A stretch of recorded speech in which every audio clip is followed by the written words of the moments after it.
Hi friends, welcome back to my channel. आज मैं आप लोगों के लिए न्यू ड्रामा लाई हूँ जिसका नाम है वोलेंस हीरोज। ये 2023 का न्यू फैंटेसी ड्रामा है। एपिसोड के स्टार्ट में हमें फेंग हाउ वैली को दिखाया जाता है जो चेंगलू माउंट की चोटी पे है, जो जिन रीगन विलेज के अंदर है। हमें इस ड्रामा के मेन लीड को दिखाया जाता है जिसका नाम बायो यू है। ये फेंग हाउ वैली का लॉर्ड है। ये अच्छा तलवारबाज भी है और मेडिकल डॉक्टर भी। बहुत कम लोग हैं यहाँ पे जिसने बायो लू को आमने सामने देखा है, लेकिन कुछ साल से उसकी तबीयत ठीक नहीं है और उसका इलाज चल रहा है।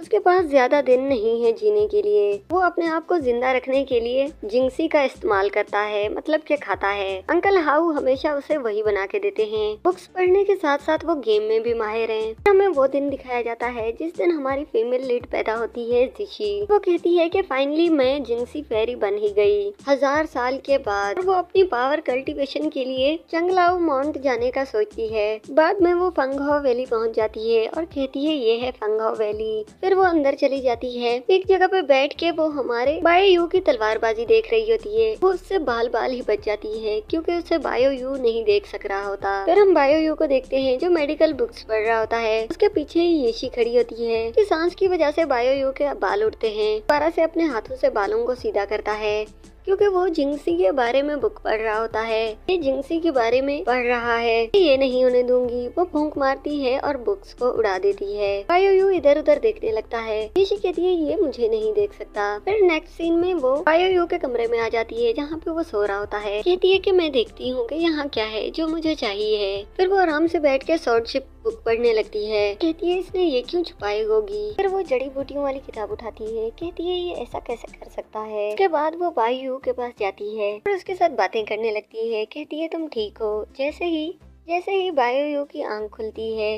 वो उसे देख के फौरन ही डर जाती है। फिर बाद में कहती है कि वो मुझे नहीं देख सकता। उसके बाद वो बाहर जाती है और तलवारबाजी करने लगती है। तलवारबाजी करते हुए उससे जरा सा शोर होता है। वो डर के मारे छुप जाती है। बायो यू भी बाहर आके चेक करता है। सामने उसे पड़ी हुई अपनी स्वॉर्ड मिलती है तो वो उठा लेता है और उसके बाद अंदर चला जाता है। उसके बाद वो सामने आके कहती है शुक्र है मैं छुप गई, नहीं तो ये मुझे ढूंढ लेता। उसके बाद वो पैलेस हॉल में जाती है जहाँ पे एक ताबूत पड़ा होता है। उसे देख के कहती है कि ऊपर पेड़ उगते हैं।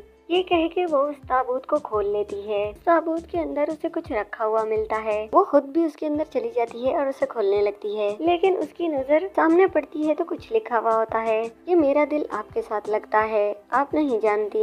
वो ये देख के काफी हैरान होती है और ताबूत का दरवाजा अचानक से बंद होने लगता है। वो उसे रोकने की कोशिश करती है। इतने में बायो यू आ जाता है, उसे बाहर निकालता है। इतने में पूरा पैलेस टूटने लगता है तो बायो लू उसे बाहर लेके जाने लगता है। बायो लू कमजोर होने की वजह से वहीं गिर जाता है। जिंजी वापस आके उसको पूरी तरह से कवर करती है और सारे पत्थर उसी को लग रहे होते हैं। उसके बाद वो उसे चेक करती है। कहती है तुम ठीक तो हो, लेकिन बायो यू कोई जवाब नहीं देता। फिर जिंजी की नजर उसके जख्म पे पड़ती है। वो अपनी पावर से उसे हील करती है और उसको ये भी पता चल जाता है कि उसका अंदर काफी ज्यादा पॉइजनस है। फिर वो उसके अंदर अपनी कल्टीवेशन पावर डालने लगती है, फिर भी ठीक नहीं होता तो वो कहती है क्या मैं इसे अपना एजल दूं। फिर वो कहती है मैं इसे कैसे दे सकती हूँ, मेरे बाल तो काफी छोटे हैं। उसे काफी उठाने की कोशिश करती है। फिर उसे किसी की आवाज सुनाई देती है तो वो जाकर छुप जाती है एक साइड पे। उसे जाता हुआ बायो यू भी देख लेता है। वहाँ पे उसका अंकल आ जाता है। कहता है तुम ठीक हो बायो यू। बायो यू अपने अंकल से कहता है कि यहाँ पे एक लड़की थी जो लाल सूट पहने हुई थी। उसका अंकल कहता है कि यहाँ कोई लड़की नहीं है। नेक्स्ट सीन में हम जिशी को देखते हैं जो कि बायो लू के पास आ जाती है, उसके करीब बैठ जाती है और उसके फेस को देखने लगती है। उसके बाद वो जाके उसकी पीठ से कपड़ा हटाती है। क्या ये मेरा टेसल है। उसके बाद उसके बाल खड़े हो जाते हैं एकदम से। दोनों हाथों से अपने बालों को पकड़ लेती है। उसके बाद वो जिंक्सिंग पक रही होती है, वहाँ जाती है। कहती है ऑलरेडी तुम्हारे पास मेरा टेसल है, तुम्हारे लिए जिंक्सी पीना ठीक नहीं है, क्यों ना मैं इसे गिरा दूं। हम बायो यू को देखते हैं जो सो रहा होता है। यीशी उसे देखती रहती है बड़े ही प्यार से। जैसे बायो यू की आंख खुलती है तो वो वहाँ से गायब हो जाती है। बायो यू उठ के बैठ जाता है। इतने में उसके अंकल भी उसके पास आ जाते हैं। वो उससे कहते हैं कि तुम उठ गए और उसके बाद वो उसकी तबीयत भी चेक करते हैं। वो उसके लिए जिंक्सी का सूप लाए होते हैं। वो अंकल हाउस से पूछते हैं कि यहाँ कोई आया था क्या। अंकल कहते हैं कि शायद तुम्हारी असिस्टेंट आई हो। उसके बाद वो उसे जिंक्सी का सूप देते हैं और कहते हैं ये आखिरी ही थी जिंगलू माउंट पे, बाकी सारी खत्म हो गई है। अंकल जाने लगता है और बायो कहता है कि यहाँ एक लड़की थी, उसने लाल कलर का सूट पहना हुआ था। वो उससे कहते हैं कि नहीं, यहाँ पे कोई भी नहीं आ सकता। क्योंकि यहाँ की सिक्योरिटी इतनी ज्यादा टाइट है कि कोई कदम भी नहीं रख सकता। भाई कहता है ये वही लड़की थी जो मुझे अंडरग्राउंड पैलेस में मिली थी। अंकल हाउ कहते हैं कि मैंने तुम्हें पहले भी कहा कि यहाँ कोई नहीं आ सकता। अगर तुम दोबारा उस पैलेस की तरफ गए तो तुम्हें सजा मिलेगी। उसके बाद बायो सो जाता है। उसे कुछ हलचल महसूस होती है तो वो उठता है। ऋषि छुप जाती है। बायो कहता है कि जो भी है मेरे सामने आए। उसके सामने आ जाती है। बायो पूछता है कि कौन हो तुम। वो कहती है कि मेरा नाम येशी है और मैं तुम्हारी मदद करूंगी। उसके बाद वो बायो पे मैजिक करती है जिसकी वजह से वो फौरन ही सो जाता है और वो उसके करीब होकर उसे देखने लगती है और कहती है बायो मैं तुम्हें कुछ नहीं होने दूंगी, तुम बिल्कुल ठीक हो जाओगे, तुम्हें कुछ भी नहीं होगा। अंकल एक आदमी के साथ खड़े होते हैं और कहते हैं यहाँ कुछ बड़ा होने वाला है, हमें सिक्योरिटी टाइट करनी पड़ेगी। आदमी कहता है हमारी वैली में तो कुछ नहीं हुआ, सब कुछ दूर दराज के इलाकों में हो रहा है। अंकल कहता है फिर भी हमें इस चीज का ख्याल रखना पड़ेगा।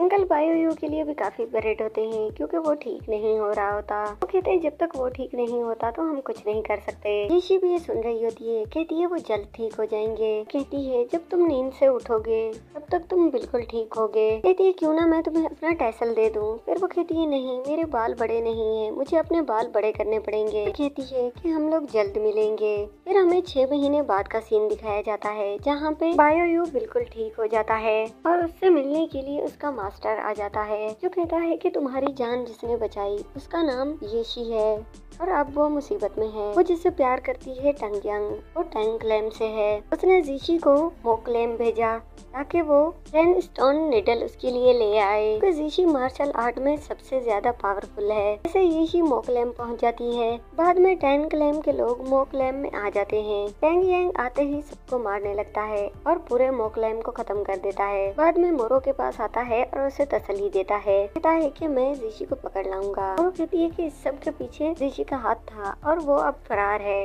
जीशी भाग रही होती है और उसके पीछे बहुत सारे लोग होते हैं। उसके बाद वो ऊंचाई पे चढ़ के खड़ी हो जाती है। तो सब सोल्जर कहने लगते हैं कि हमें रेन स्टोन निडल दे दो अगर मैं कहूँ कि मैंने टैंगक्लेम के साथ कुछ भी नहीं किया। कहते हैं हम जानते हैं कि तुमने ही टैंगयांग को भड़काया, चीफ से ऑर्डर मिला है कि तुम्हें मार दिया जाए। जीशी कहती है अगर मुझसे मुकाबला करना है तो फिर करो क्योंकि मैं अकेले इंसान को नहीं मारती। वो एक ही बार से उन सबको मार गिराती है। उसके बाद उसके अपने मुंह से भी खून आने लगता है और वो कहती है एक बेगुनाह को मारना मतलब कि 10 बेगुनाहों को मारने के बराबर है। उसके बाद वो जंगल में चल रही होती है। टैंगयांग आ जाता है, कहता है मैं तुम्हें लेने के लिए आया हूँ, मेरे साथ चलो घर। ऋषि कहती है तुम भी उनमें से एक हो जो मुझे मारने के लिए आए थे। कहती है तुम भी मेरी पावर से प्यार करते हो। टैंगयांग कहता है नहीं मैं तुम्हें सच में पसंद करता हूँ और अब तुम्हारे पास ऐसा कुछ नहीं है। मुझे वो चीज जो चाहिए थी वो मोरो के पास है। ऋषि कहती है लोग कहते हैं कि मैंने तुम्हें फोर्स किया, क्या सच में मैंने तुम्हें फोर्स किया था? क्या तुमने सब कुछ अपनी मर्जी से नहीं किया? टैंगयांग कहता है कि अब मेरी मोरो के साथ शादी हो गई है और जो मुझे चाहिए था वो भी मुझे मिल जाएगा। उसके करीब आता है और कहता है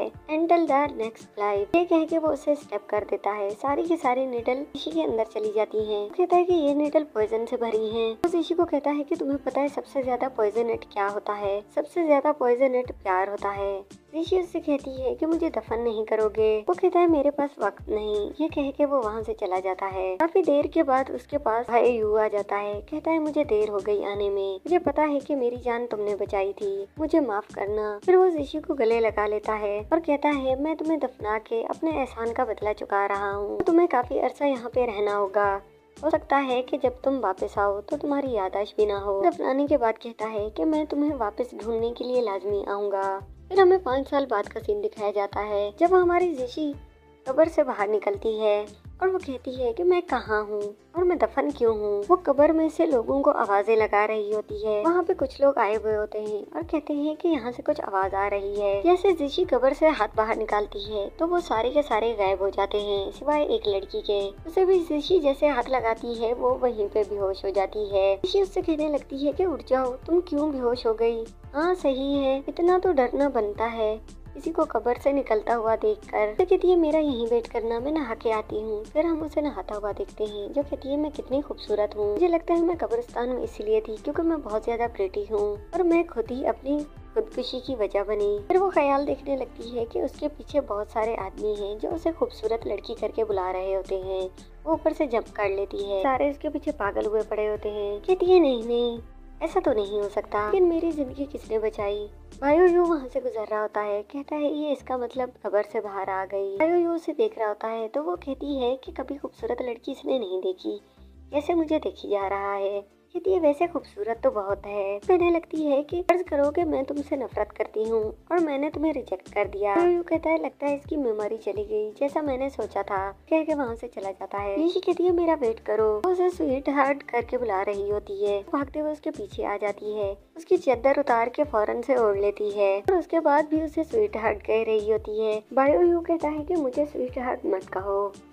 जीजी कहती है ठीक है ठंडे हो जाओ। बायो यू सोचने लगता है कि इसकी पावर लगता है बहुत कम हो गई है, शायद इसे खून की उल्टियां भी होती होंगी। उससे कहता है कि तुम मेरे साथ चलो मेरे शहर, यहाँ पे तुम्हारे दुश्मन बहुत हैं। वो कहती है कौन है मेरा दुश्मन, मुझे बताओ। वो कहता है यहाँ नहीं बता सकता। वो कहती है इसका मतलब तुम मुझे शहर ले जाओगे और बेच दोगे। मुझे बताओ कि शहर में मुझे कौन खरीदेगा, तुम मुझे किसको बेचने वाले हो। ये मैं तो तुम्हारे साथ नहीं जाने वाली। बायो यू कहता है ठीक है तुम्हारी मर्जी है, तो वो जाने लगता है। येशी फिर से आगे आ जाती है, कहती है रुको मैं भी तुम्हारे साथ चलूंगी, मैं ऐसे नहीं चल सकती, मैं अपने कपड़े लेके आती हूँ। ये कह के वो कपड़े लेने चली जाती है और यहाँ हमारे एपिसोड का एंड हो जाता है। अगर मेरी एक्सप्लेनेशन पसंद आई हो तो मेरे चैनल को लाइक शेयर और सब्सक्राइब भी कर दें। तो मिलते हैं नेक्स्ट एपिसोड में, तब तक के लिए बाय बाय।